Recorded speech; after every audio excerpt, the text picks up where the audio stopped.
భవిష్యత్తు ఖచ్చితంగా లబ్ధి పొందుతుంది.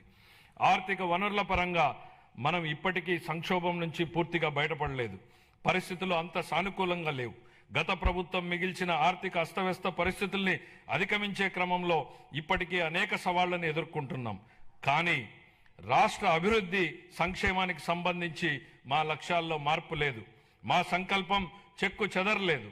మా ప్రయాణాన్ని స్థిరంగా కొనసాగించేందుకు ప్రధాని నరేంద్ర మోడీ నుంచి అమూల్యమైన మద్దతు సహకారం లభిస్తున్నాయి.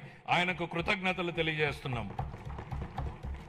కేంద్ర ఆర్థిక మంత్రి శ్రీమతి నిర్మలా సీతారామన్ గారు అందిస్తున్న గొప్ప సహకారం గురించి ప్రత్యేకంగా ప్రస్తావించాలి. కష్టకాలంలో ఆమె రాష్ట్రానికి వెన్నుదన్నుగా నిలబడ్డారు. పోలవరం ప్రాజెక్టును మళ్లీ గాడిలో పెట్టడం, రాజధాని అమరావతి నిర్మాణాన్ని పునఃప్రారంభించడంలో పూర్తి సహకారం అందించారు. రాయలసీమ గ్లోబల్ హార్టికల్చర్ ప్రాజెక్టును ముందుకు తీసుకెళ్లేందుకు అవసరమైన తోడ్పాటును అందించారు. గత ప్రభుత్వం ఎడాపెడా చేసిన అప్పుల భారాన్ని తగ్గించేందుకు రుణాల పునర్వ్యవస్థీకరణకు అమూల్యమైన సహకారం అందించారు. ఆమెకు హృదయపూర్వక కృతజ్ఞతలు తెలియజేసుకుంటున్నాను.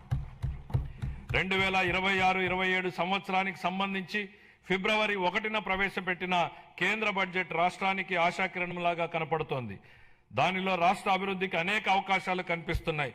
తూర్పు కోస్తా పారిశ్రామిక కారిడార్, పర్యాటక కేంద్రాల అభివృద్ధి, ఎలక్ట్రిక్ బస్సుల కొనుగోలు, పూర్వోదయ పథకం ఉపయోగపడుతుంది.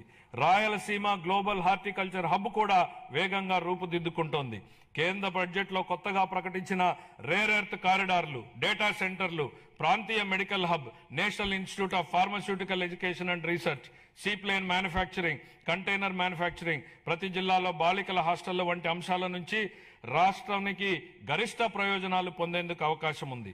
ప్రపంచవ్యాప్తంగా ఇప్పుడు ప్రభుత్వ రంగ ప్రాజెక్టుల్ని పీపీపీ ఛాలెంజ్ విధానాల్లో చేపట్టే ట్రెండ్ నడుస్తోంది.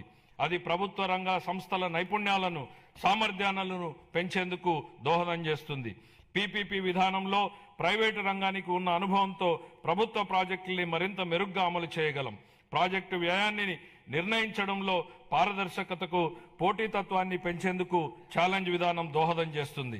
కేంద్ర ప్రభుత్వం బడ్జెట్లో చాలా ప్రాజెక్టుల్ని ఛాలెంజ్ విధానంలో ప్రకటించడంతో ఆంధ్రప్రదేశ్కు కొత్త అవకాశాలకు